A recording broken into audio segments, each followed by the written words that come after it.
Imagine a being of infinite might, a being lacking absolutely nothing, existing in perfect contentment.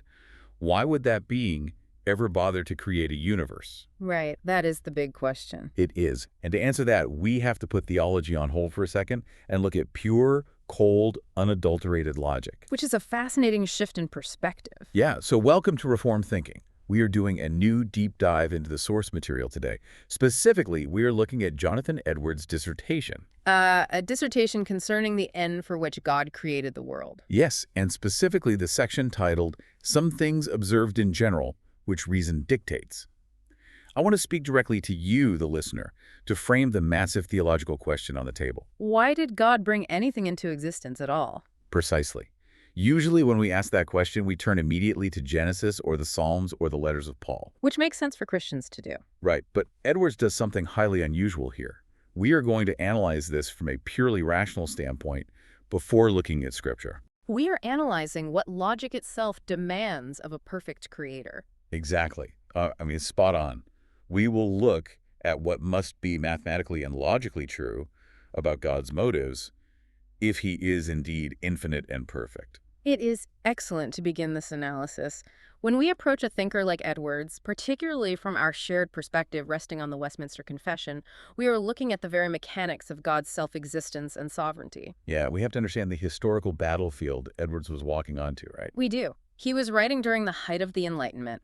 Philosophers and deists of his era were arguing that human reason was the highest judge of truth.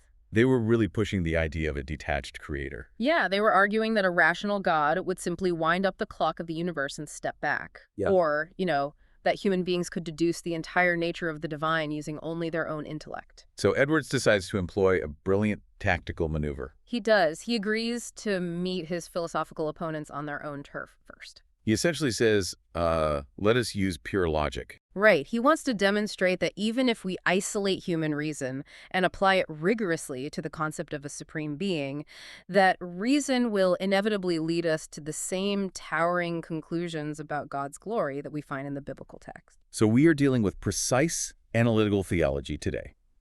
We are going to examine the fundamental nature of reality and the logical necessities that govern a perfect creator's actions. But before we start applying that logic, Edwards establishes a strict boundary line. Yeah, he defines what human logic cannot do on its own. He asserts that the question of creation's purpose is primarily an affair of divine revelation. Because God is the architect. Right, and therefore, he best knows his own heart. Edwards points out that mankind, without revelation, despite all our advances in science and philosophy, could not even deduce who the author of the world was. Let alone what his motives were. Yeah, he describes a revelation as a light shining in a dark place, which has actually trained human faculties to reason better in the first place. He clarifies that he is only using reason here because objectors use the pretended dictates of reason to argue against orthodoxy. So to visualize this for you, the listener, imagine trying to deduce the intended function of a highly intricate piece of alien technology that crashes into your backyard. That is a great visual. You can examine the gears, you can measure the metallic casing, you can calculate its aerodynamic drag, you can make educated guesses. But without the inventor's manual, your logic hits a massive wall. Right. You were just projecting human motives onto non-human engineering.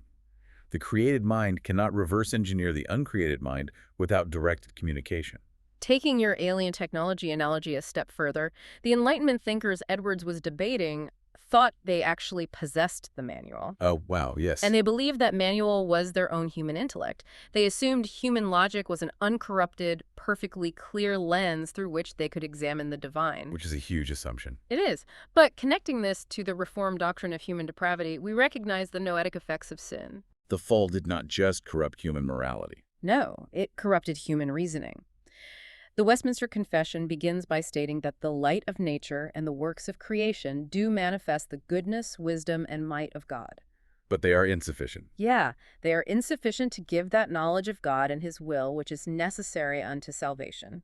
Edwards leans heavily on this framework. So when he calls out philosophy, he is pointing out that human logic is flawed, biased, and prone to error. Right. We cannot build a staircase of our own syllogisms to reach the mind of the Almighty. We need God to speak. Yet, because his opponents are using their pretended dictates of reason, To attack the biblical narrative, Edwards borrows their weapon. He is going to use unadulterated logic to dismantle their arguments before he even opens the scriptures. He is demonstrating that their logic is not just unbiblical, it is actually bad logic. That tactical setup is brilliant because he traps them in their own framework. I mean, if we use flawless logic, where does it lead? This pushes us right into the first major deduction Edwards makes. He focuses on what a perfect being must lack. And the rational answer is that a perfect being lacks absolutely nothing. Edwards writes that no valid theory of creation can imply indigence, which means need or insufficiency or mutability in God. God does not depend on the creature for his happiness or his glory. Because creation means bringing something out of nothing. Therefore, the creature derives its absolute all from God. Because the creature receives everything from God, it is mathematically and logically impossible for the creature to add anything to God that makes him more than he was before. But I have to raise a very human objection here. When human beings create things, we do it to fill a deficit. That is true. If I build a house, I do it because I lack shelter and I am cold. If I seek out a friendship, I do it because I lack companionship and feel lonely. Or if you paint a picture, you do it because you feel an internal urge to express yourself. Right, or leave a legacy because I am mortal. All human creation is driven by a lack. If I lack absolutely nothing, I sit completely still. It is a valid point. So how do we comprehend a creator who builds a massive, sprawling universe without actually needing it? That human reflex to equate action with deficit is something we have to unlearn when analyzing the divine nature. How do we do that? Well, to comprehend this, we must look at the theological concept of aseity. Aseity comes from the Latin phrase ase, meaning from himself. Meaning God is completely self-existent and self-sufficient. Yes, he is the uncaused cause. The Westminster Shorter Catechism states that God is infinite, eternal, and unchangeable in his being. So when we combine aseity with his unchangeable nature, we realize that God is infinitely happy in himself. Right, within the fellowship of the Trinity, there is perfect love, perfect communication, and perfect joy that has existed from all eternity past. Therefore, God did not create the universe because he was lonely. He did not create humans because he required an audience to validate his worth. As you accurately noted, human creation rearranges existing materials to solve a problem or fill a void. But divine creation operates on an entirely different mechanism. Divine creation is an act of overflow. Because God is already infinitely full of goodness, love, and glory, creation is the act of that fullness spilling outward into a new reality. I mean, think about the math of infinity. Yeah, let's hear it. If you possess an infinite amount of value and you create finite beings, the total absolute value of God's internal nature does not increase. It is mathematically impossible to add to infinity. So creation is not about God acquiring something he lacked. No, it is about God extending and manifesting the perfection he already possesses in full measure. If the absolute value does not increase, we have to figure out the exact mechanism of this overflow. If God does not move to create out of a deficit, what is the actual target of the action? Logic dictates that a perfect being must be motivated by the pursuit of what is most valuable. Edwards states that whatever is good and valuable in itself is worthy of God's highest respect. But he introduces a very precise caveat here. What is that? He says, God's own existence and infinite perfection cannot be the attained end of creation because they existed prior to creation. They are not consequent on any works of God. Therefore, whatever was originally most valuable prior to creation and can actually be attained or manifested through creation must be God's highest end. I am struggling with the timeline here, though. How so? If God's perfection is already infinitely valuable and it already exists completely, how does the act of creation actually attain anything? That is a tricky concept. If he already has it all, what is the thing being sought after in the act of speaking galaxies into existence? We have to delineate very carefully between a value that exists internally and a value that is demonstrated externally. Okay, unpack that for us. Edwards is highly specific about this distinction. Sure. Think of God's internal attributes, his infinite wisdom, his unyielding justice, his boundless mercy. Those internal realities existed before the foundation of the world. Yes. Creation cannot make God more wise or more just in his essence, That is the internal value. And it cannot be attained because it is eternally possessed. Right. However, before creation, there was no external theater in which that wisdom, justice, and mercy could be displayed or exercised toward another subject. So what creation attains is not a new level of divine perfection. No, it is the external manifestation and communication of that perfection.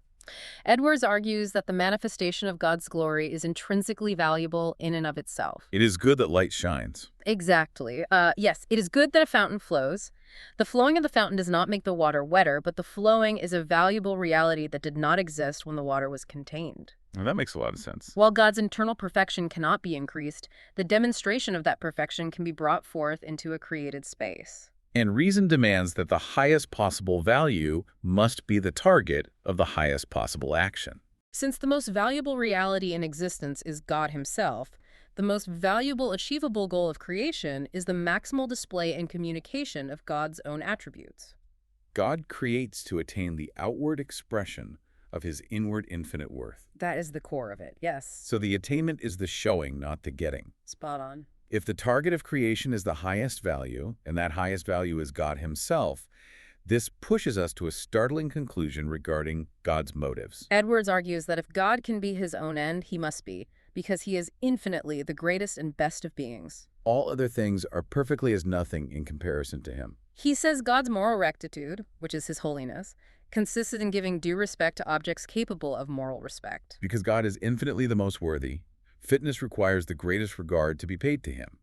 Denying this supreme regard would be infinitely unfit. Therefore, God's holiness actually consists in having a supreme regard for himself. Let me stop right here and raise the obvious societal objection. I know precisely where you're going with this. If a human acts this way, demanding all the attention in a room, doing absolutely everything for their own personal glory, we call that narcissism.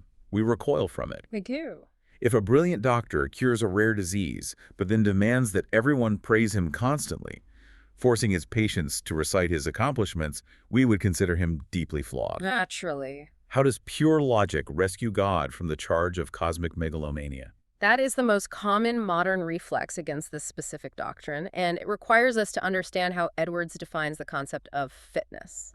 What does he mean by fitness? Fitness is the precise mathematical alignment of an action with objective reality. When a human being demands supreme attention or acts entirely for their own glory, it is obnoxious and arrogant precisely because it is a lie. No human being is the center of the universe. Right. No human being is self-sustaining or infinitely worthy. When a human demands that level of regard, they are demanding something that does not correspond to reality. It is an unfitting demand. It Yeah. breaks the math of existence. However, God's self-regard is entirely based on objective reality. God actually is the center of all things. He actually is the source of all life, goodness, and beauty. For God to value anything above himself would be a mathematical and moral denial of truth. In fact, if God were to point to anything else as the highest good, he would be committing idolatry. He would be elevating the creature above the creator. So it is a bit like a mirror reflecting the sun. The sun is not arrogant for being the brightest object in our solar system. It just is. That is a great way to put it. The immense mass and nuclear fusion of the sun dictate the reality of the solar system. For the sun to act as if a tiny asteroid were the source of light would be a lie. That synthesis is highly accurate. The Westminster framework teaches us that God is the fountain of all good. If he wants to give his creatures the greatest possible gift, he must give them himself.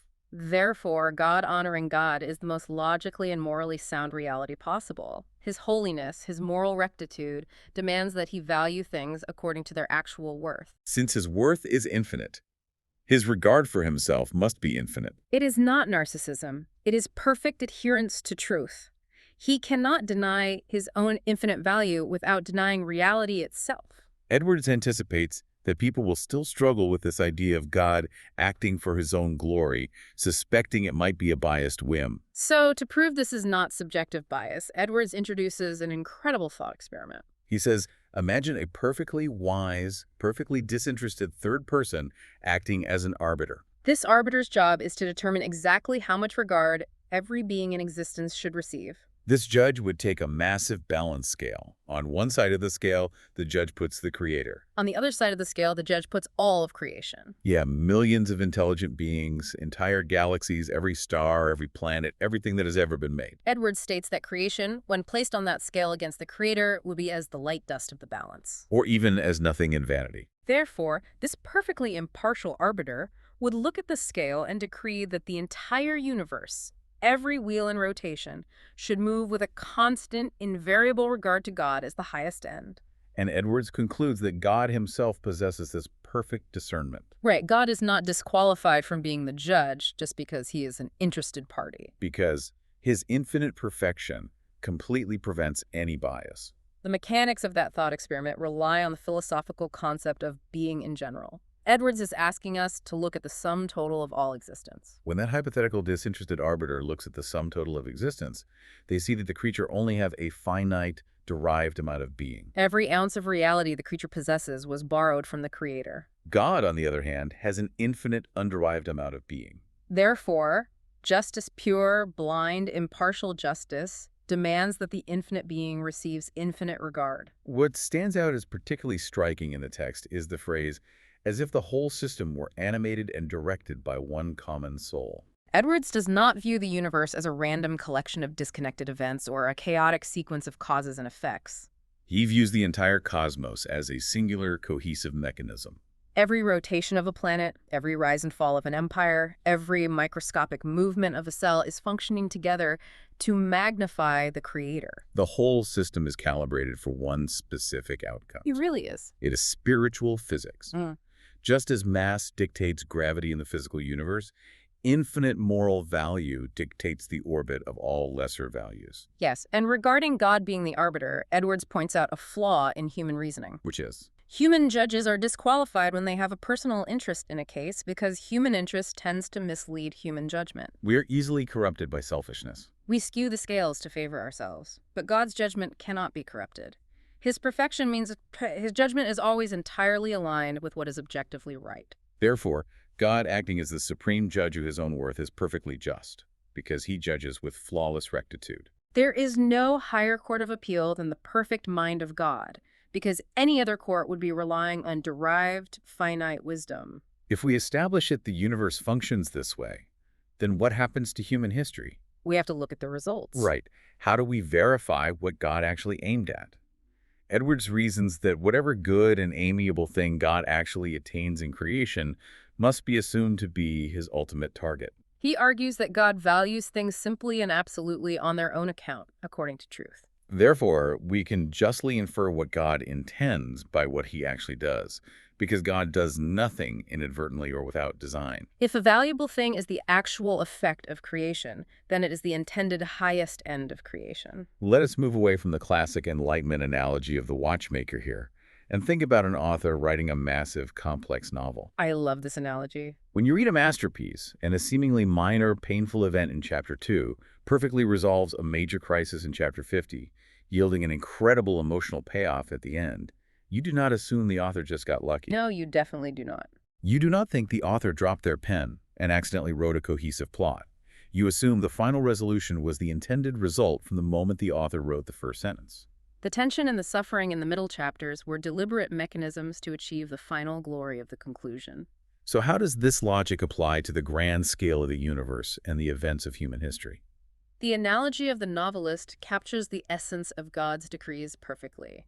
When we look at the Westminster Confessions chapter on God's eternal decree, we read that God from all eternity did, by the most wise and holy counsel of his own will, freely and unchangeably ordain whatsoever comes to pass. This means there are absolutely no accidents in God's universe. When we look at the sweeping arc of redemptive history, the fall of humanity, the calling of Abraham, the Exodus, the prophets, the incarnation of Christ, the crucifixion, the resurrection, and the eventual consummation of all things, we are looking at the chapters of that novel.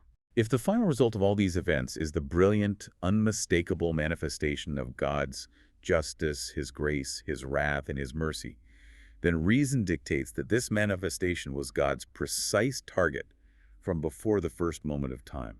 Edwards argues that because God is perfectly wise, he does not fumble his way through history. He does not react to unforeseen circumstances.